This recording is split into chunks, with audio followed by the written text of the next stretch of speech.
Donc effectivement, pour vous accueillir sur cette fin de saison 1 qui finalement allait jusqu'au congrès des élus au numérique les 6 et 7 février, on vous fait aujourd'hui la présentation du programme 2025.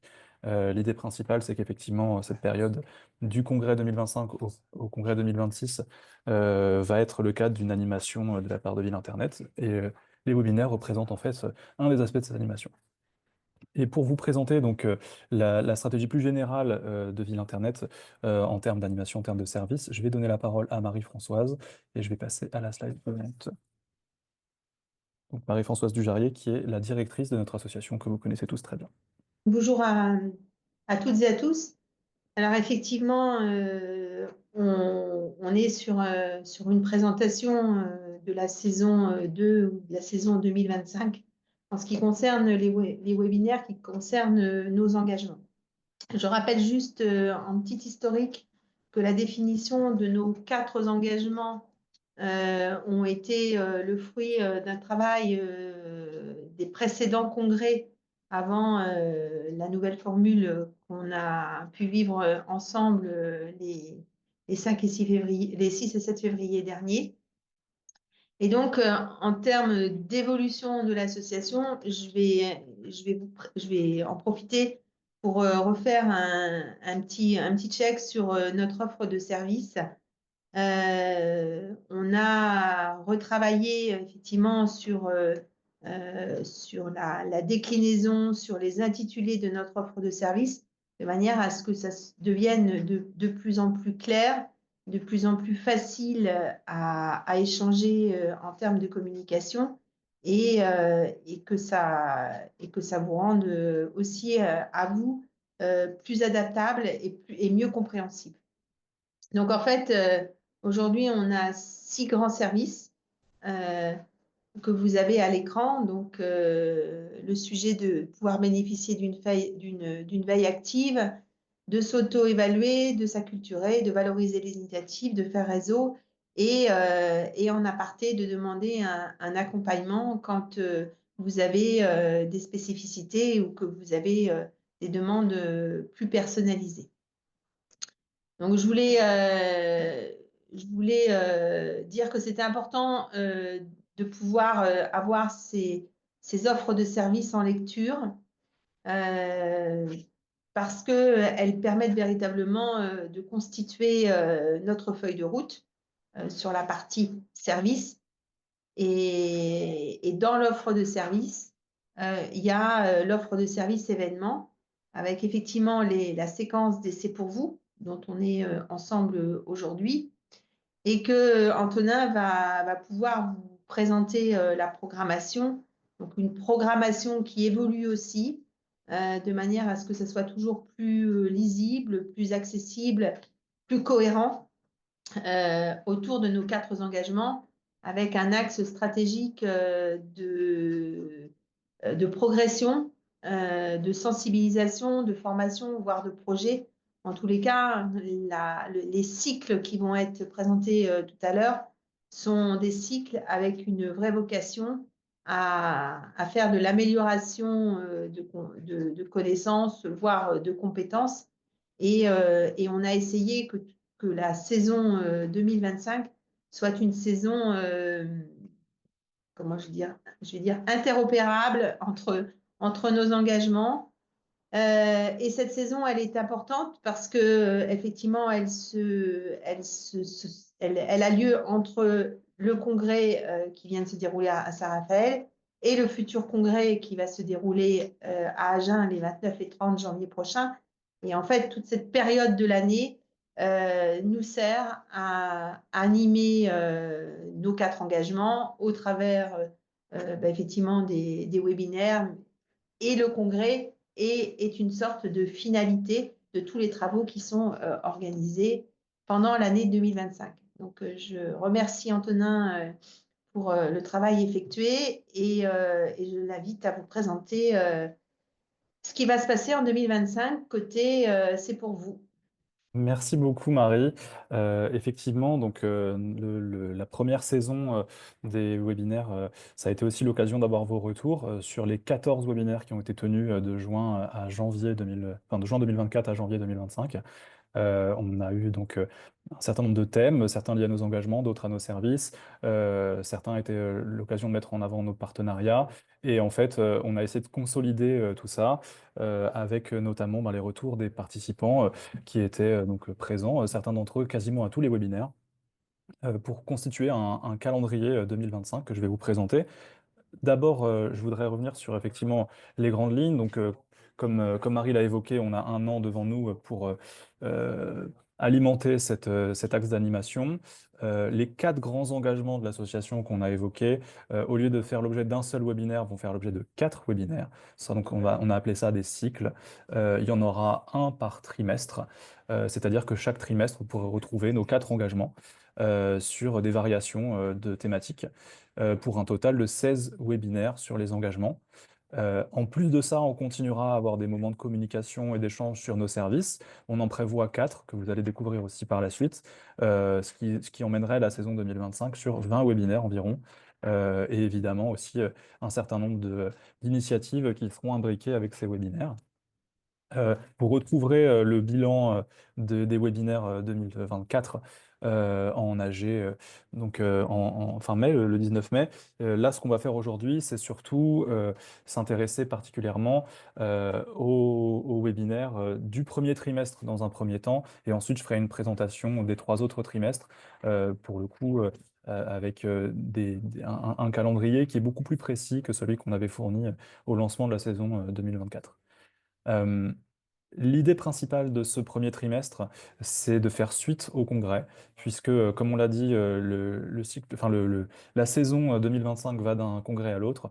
On a trouvé normal de commencer par faire des restitutions de chaque atelier du congrès. Pour rappel, il y avait effectivement quatre ateliers, un par engagement, et les élus étaient amenés à faire un choix. Et de fait, ils ne pouvaient du coup pas assister aux autres. Ils ont eu, euh, il y a quelques jours, la restitution des autres ateliers sous forme écrite, qui était une restitution synthétique. Et la proposition qu'on veut faire sur ce premier trimestre, c'est d'avoir la possibilité d'échanger avec les animateurs et animatrices des ateliers pour une restitution plus détaillée, qui fasse lien aussi avec la suite de notre travail sur les engagements pendant l'année 2025. Et en l'occurrence, on commencera dès jeudi 6 mars avec la restitution du laboratoire qui s'appelait donc Faire mieux avec moins pour tous, et qui était animé par Mathieu Vidal, et qui sera de nouveau en binôme avec Loïc Hay de la FNCCR pour partager le travail qui a été fait, expliquer aussi comment sont émergées les propositions, comment elles vont être suivies, et évidemment répondre aux questions des collectivités, qu'elles aient été présentes ou pas, pour justement expliciter ces choix et donner une perspective sur la suite de la conduite de l'engagement. On enchaînera dès la semaine suivante avec notre premier webinaire dédié au service. Ce sera en l'occurrence sur ce que vous avez sans doute déjà entendu, la fameuse synthèse stratégique des collectivités, qui est un des nouveaux services de ville Internet pour cette année. Ce sera donc les deux villes pilotes, Fleury-sur-Orne et Rueil-Malmaison, qui feront à nouveau leur témoignage de manière plus approfondie et avec plus d'échanges que lors de la présentation générale qui a été faite au Congrès. Et c'est effectivement, ça correspond en fait au lancement de ce service de ville Internet le 13 mars 2025. Quelques jours ensuite, après, on retrouvera Serge Rocky, mais cette fois à nouveau en binôme avec Lancy, puisqu'il y avait eu ce fameux jeu de rôle, l'exercice de cyberattaque du Congrès, qui avait été l'occasion pour des élus et agents d'endosser les rôles d'autres collaborateurs dans la collectivité et de découvrir en fait cette timeline très particulière de la cyberattaque. Là, on en fera plutôt la restitution, donc on ne fera pas à nouveau l'atelier de jeu de rôle, mais vous entendrez les restitutions des élus participants, des deux animateurs, les recommandations de l'ANSSI. On mettra en fait des ressources à votre disposition, des ressources gratuites, justement pour anticiper ces menaces de cyberattaque, avec donc la collaboration de l'ANSSI à nouveau. Le 3 avril, ce sera l'occasion d'avoir la restitution de l'atelier autour de l'inclusion. L'idée qu'on avait donnée à cette thématique au congrès, c'était quelle inclusion interne, c'est-à-dire les élus, les agents, les collaborateurs. On reprendra ce sujet, on détaillera les propositions qui en ont émergé, avec notamment l'élu d'Agen qui accueille le congrès l'an prochain. Donc ça nous permet aussi d'établir ce premier lien avec le programme du congrès 2026. Et évidemment, il y aura également Mathieu Filmotte qui avait co-animé l'atelier avec elle. Le 10 avril, on terminera cette première saison avec donc cette stratégie pour un numérique sobre qui a été vue en hackathon au Congrès, donc un format particulier animé par Sophie Régis. Et en l'occurrence, c'est Dominique Marty qui nous rejoindra, qui prend la suite de Fabien Benoît sur cet enjeu-là. Euh, L'idée, c'est qu'il y ait également donc, des témoignages de collectivités et on commencera avec donc, bien, le Sicoval qui viendra donner son expérience. Les témoignages de collectivités prendront davantage d'ampleur dans les trimestres suivants. Là, il s'agit surtout sur ce premier trimestre de faire des restitutions des ateliers, d'échanger avec les personnes qui les ont animés et de détailler ces propositions qui ont été faites et remises au gouvernement pour justement le suivi 2025 de nos engagements. Ce que je vous propose, c'est que je continue à détailler le programme. Il y en a encore pour quelques instants et qu'on prenne les questions générales à la fin, si vous en êtes d'accord. Et à commencer du coup par le second trimestre, qui commencera très rapidement après le premier, hein, dès fin avril. On se retrouvera donc sur le deuxième webinaire lié à notre engagement de pilotage de la stratégie des collectivités, cette fois sur l'amélioration du service public dans un cadre de contraintes budgétaires. C'est à nouveau Serge Rouki qui emmènera ce webinaire. On se retrouvera ensuite début mai avec le lancement du label, qui est une date que beaucoup d'entre vous connaissent déjà. Cette notion de lancement du label pour nous est importante parce qu'elle permet de signaler aux collectivités qu'on est prêt à les accompagner sur la mise en place des dossiers. Ce sera l'occasion de vous connecter, de poser des questions, d'entendre les questions des autres participants, de voir comment ils anticipent leur valorisation, etc. À la fin du mois de mai, ce sera le second webinaire sur l'accompagnement. Cette fois, on se concentrera sur la sensibilisation au numérique responsable, a priori avec l'INR, qui est donc, que vous connaissez déjà par euh, la mention numérique responsable qu'il y a dans notre label, qui est un des volets du label.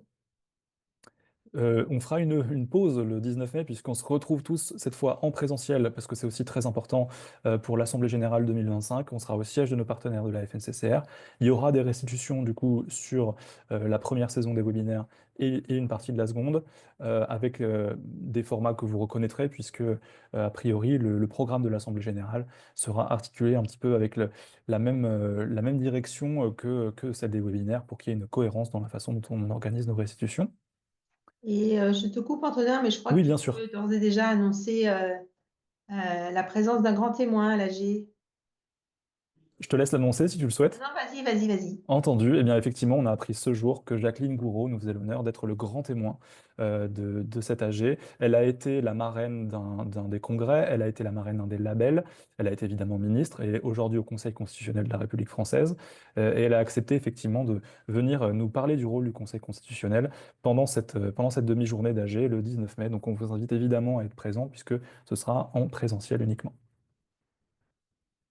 Je reprends sur la suite du second trimestre, on arrive à la fin, il y aura un anniversaire que nous, on a suivi plusieurs fois, qui est celui du règlement européen, le RGPD, sur la protection des données.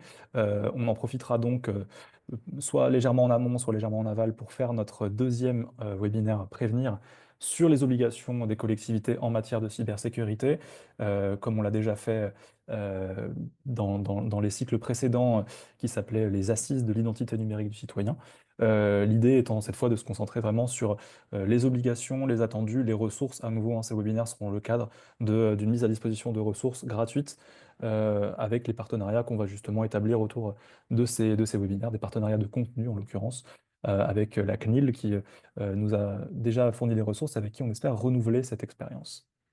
Et on terminera le premier trimestre sur le deuxième atelier donc garantir l'accès. Et cette fois, ce sera sur le dispositif d'accompagnement au numérique sur mesure. Ceux qui ont suivi la première saison en ont vu déjà les prémices, puisqu'on avait déjà réalisé un webinaire sur ce sujet. Ce sera l'occasion de le mettre à jour, a priori toujours avec le même accompagnement. Et surtout de pouvoir faire le point sur ces projets qui, un an auparavant, ont fait l'objet d'un webinaire via Internet. On arrive au troisième trimestre. La rentrée de septembre, puisqu'on se sera arrêté en juin, la rentrée de septembre fera l'objet de l'annonce a priori du programme et du parrain du congrès si on a réuni ces éléments à cette date, ce qui est très probable. Mais ce sera surtout l'occasion de déployer le concours, en quelque sorte, hein. On va lui donner ce terme dès maintenant. Sur la question de qu'est-ce qu'un citoyen numérique dans la ville, on aura les détails de ce concours un peu plus tard, parce que on veut préparer ces éléments correctement avant de vous les soumettre. Mais effectivement, on démarrera la rentrée de septembre avec cette idée autour du pilotage des stratégies numériques des collectivités qui prendra la forme d'un concours et qu'on présentera pendant ce webinaire. À la mi-septembre, ce sera à nouveau un webinaire sur le décommissionnement du cuivre, à nouveau pour faire un point d'étape, puisqu'on en a déjà eu un en saison 2024 avec le Credo. Là, on va aussi insister sur la place des opérateurs puisque certains d'entre vous ont pu voir qu'on avait, autour du congrès 2024, établi des partenariats avec Orange et Bouygues. Ce sera l'occasion justement de développer le rôle des opérateurs sur cette problématique de décommissionnement du cuivre. Euh, la fin du mois de septembre sera marquée par notre premier webinaire sur l'intelligence artificielle de l'année. Ce sont des webinaires qui ont souvent beaucoup de succès, mais là, il sera question de voir quelle est en fait comment s'imbrique cette intelligence artificielle dans la stratégie numérique des collectivités. On sera en plus dans une phase où les collectivités participeront au label, donc seront amenées à faire leur dossier sur leur labellisation 2026. Ça pourra être l'occasion justement d'expliciter, de mieux comprendre la place de cette IA. Et donc, à la suite des assises de la cybersécurité, à la mi-octobre, on fera donc le troisième webinaire sur la prévention, cette fois lié à l'usurpation d'identité, liée à l'utilisation des réseaux sociaux. Et pour finir, merci d'avoir tenu jusque-là. On est donc sur un dernier trimestre très important, puisqu'il est le prologue du congrès 2026 à Agen. Donc on reviendra sur cette intelligence artificielle, cette fois sur le service public, donc dans cette notion de pilotage toujours. Il y aura le quatrième webinaire sur la garantie de l'accès, et cette fois avec Agen, puisque c'est à nouveau eux qui hébergent le congrès 2026, on se penchera sur cette question de la médiation numérique et de l'inclusion. On vous présentera très probablement les accompagnements 2026 de l'association euh, au début du mois de décembre ou à la mi-décembre, selon justement à quel point ils sont prêts, parce qu'on veut vous présenter ces éléments quand ils sont finalisés. C'est également la période où se finalisent les grandes décisions du ministère, notamment sur le numérique éducatif. Donc, comme cette année, comme en 2024, on aura un moment privilégié avec le ministère pour échanger sur ces annonces, avec très probablement Rémi Chintron qui est notre interlocuteur. Et pour finir, début janvier, donc juste avant le congrès 2026, on fera un point sur un des chantiers de Ville Internet, justement, autour des boucles de reconditionnement, qui donc fera notre dernier sujet avant de se retrouver en présentiel à Agen à la fin du mois de janvier, pour justement faire un point sur tout ce qui aura été vu pendant l'année en termes de webinaire. Donc tout ce que vous venez de voir fera l'objet d'une restitution à un moment ou à un autre du congrès. C'est vraiment l'ambition principale de ces webinaires, c'est qu'ils constituent un lien entre deux éditions du congrès, comme on l'a déjà dit.